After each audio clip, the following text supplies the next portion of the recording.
क्या करते हो? काम करते हैं थोड़ा बहुत। इसको खिला। कब आई थी? एक हफ्ता हो गया। कहाँ? हवाली में ठहरा। खाने खिलाने दो, पानी खिलाओ। तो खा लो, वो खा रहे हैं, वो खा रहे हैं। या खा लो। आप जाइए भोजन खाइए। क्या आपने भी कभी सक्सेस मंत्रा की खोज की है? क्या आपको भी कभी किसी ने नीम करोली बाबा के आश्रम जाने की सलाह दी है? ऐसा क्या है नीम करोली बाबा के आश्रम में कि भक्तों को वहां जाकर सफलता की सीढ़ियां मिल जाती हैं? मोको कहाँ ढूंढे रे बंदे, मैं तो तेरे पास में, ना मंदिर में, ना मस्जिद में, ना काबे कैलाश में। मुझे लगता है कबीर दास की ये पंक्तियां शायद चमत्कारों के धनी, भक्तों के दुख हरता नीम करोली बाबा के लिए ही लिखी गई हैं। हम भारत में जब भी किसी बाबा की, उनके चमत्कारों की बात करते हैं तो जो पहला नाम हमारे मन मस्तिष्क में आता है वो है नीम करोली बाबा। इनके बारे में आपने काफी बातें सुनी होंगी, लाजमी भी है। जब एप्पल के को फाउंडर स्टीव जॉब्स, फेसबुक के फाउंडर मार्क जकरबर्ग और हॉलीवुड एक्ट्रेस जूलिया रॉबर्ट्स, इन जैसे वर्ल्ड आइकन्स ने भी इनके दरबार में शिरकत की है और इनकी सिद्धियों के आगे नतमस्तक हो गए, तो भारत में इन्हें कौन नहीं जानता। भारत में हमारे विरुष्का यानी विराट अनुष्का भी अपनी बेटी के साथ इनके आश्रम में पहुंचे थे। हम बात कर रहे हैं नीम करोली बाबा की। ऐसा बताया जाता है कि 11 वर्ष की आयु में इनका विवाह हो गया था, जिसके बाद इन्होंने अपनी घर गृहस्थी सब कुछ का त्याग कर दिया था और भगवान हनुमान की भक्ति में लीन हो गए। कठोर तप साधना करके इन्होंने सिद्धियां प्राप्त की। हालांकि पिता के कहने पर ये घर को वापस लौट कर आए, अपना परिवार बसाया और आज की डेट में इनके 2 बेटे भी हैं। लेकिन इनका बचपन का नाम नीम करोली बाबा हो ही नहीं सकता। इनका नाम ब्राह्मण घर में पैदा होने की वजह से लक्ष्मण नारायण शर्मा था। तो कौन है ये नीम करोली बाबा? कैसे पड़ा इनका ये नाम? कुछ घटनाएं घटित हुई, कुछ कहानियां प्रचलित हुई। बाबा को भगवान हनुमान का अवतार कहा जाता है। स्पिरिचुअल मास्टर रामदास, जिनका ओरिजिनल नाम रिचार्ड एल्पर्ट है, वो पेशे से एक अमेरिकन राइटर है, हार्वर्ड यूनिवर्सिटी में प्रोफेसर भी। ये बताते हैं कि इन्हें रामदास का नाम भी बाबा ने ही दिया था जब ये बाबा की शरण में आए। हकीकत में तो इन्हें भी चमत्कारों में कोई भरोसा नहीं था।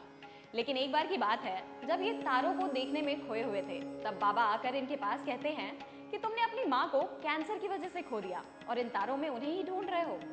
वैसे तो रामदास को तब भी भरोसा नहीं हुआ, लेकिन एक बार वो कुछ मेडिसिन, ड्रग्स लेकर पहुंचे बाबा के पास और उन्होंने कहा कि इन दवाओं में वो नशा है कि इंसान सोता ही रह जाएगा। तब बाबा ने उनके हाथ से सारी दवाइयां लेकर एक बार में ही खा ली और ताज्जुब की बात तो ये है कि उन्हें कुछ हुआ भी नहीं। फिर बाबा कहते हैं कि इन दवाओं में कोई नशा नहीं है, असली नशा तो भगवान की भक्ति में है।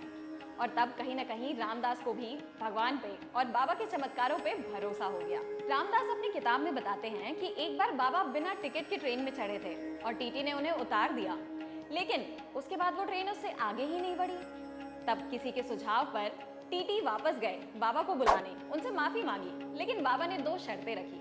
पहली शर्त ये थी कि इस जगह पे एक स्टेशन बनाया जाए जिससे गांव वालों का भी उद्धार हो, और दूसरी शर्त ये थी कि आज के बाद कोई भी रेलवेज का अधिकारी या कोई भी रेलवे से किसी भी साधु के साथ दुर्व्यवहार नहीं करेगा। टीटी ने उनकी दोनों शर्तें मान ली और उसके बाद जब बाबा ट्रेन में चढ़े तो ट्रेन चल पड़ी।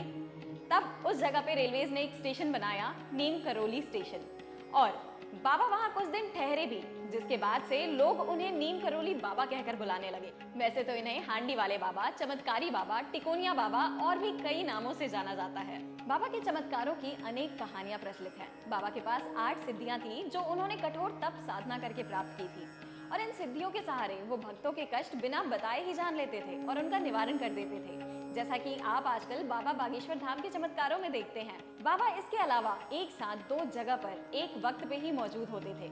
अब आपको हैरानगी हुई होगी कि क्या हकीकत में कोई भी इंसान एक साथ 2 जगह मौजूद हो सकता है?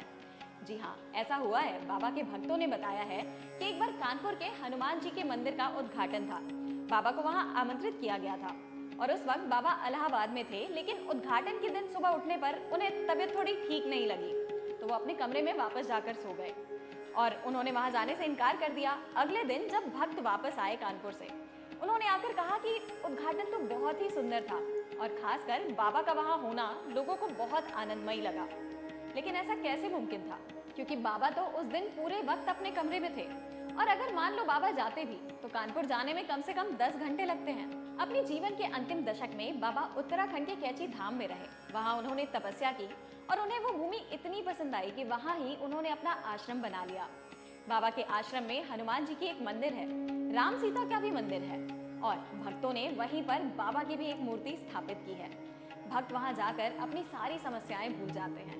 बाबा की मृत्यु की कहानी भी बेहद प्रसिद्ध है। वृंदावन के अस्पताल में बाबा डायबिटिक कोमा में थे। उन्हें ऑक्सीजन मास्क चढ़ाया गया था। बाबा अपना ऑक्सीजन मास्क हटाते हुए कहते हैं, बेकार है, बेकार है, और गंगा जल मांगते हैं। गंगा जल पीते ही ओम जय जगदीश हरे कहते हुए वो हमेशा हमेशा के लिए शांत हो गए। मानो बाबा को पता था कि ये उनकी अंतिम घड़ी थी, उनके जीवन की डोर यहीं तक थी। वृंदावन में ही बाबा का आश्रम बनाया गया है, उनकी समाधि है और मंदिर है जहां बाबा का कुछ निजी सामान भी रखा हुआ है। लोग बाबा को भगवान हनुमान का रूप कहते थे, लेकिन बाबा खुद को बस इतना ही कहते कि वो कोई नहीं थे। उन्होंने कभी प्रवचन नहीं दिया, केवल शिक्षाएं दी, सिर्फ कहानियां ही सुनाई। उन्होंने कभी किसी भक्त से अपने पांव नहीं छुआए, ना ही किसी से कोई दान दक्षिणा ली। वो तो केवल एक कंबल लपेटे घुमा करते थे।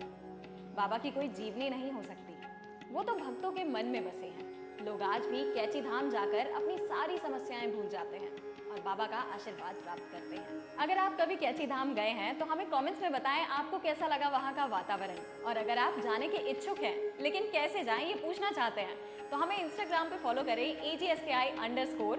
वहाँ आपको सारी अपडेट मिल जाएगी। और हमारे चैनल को सब्सक्राइब करना ना भूलें। वीडियो पसंद आए तो जरूर लाइक करें।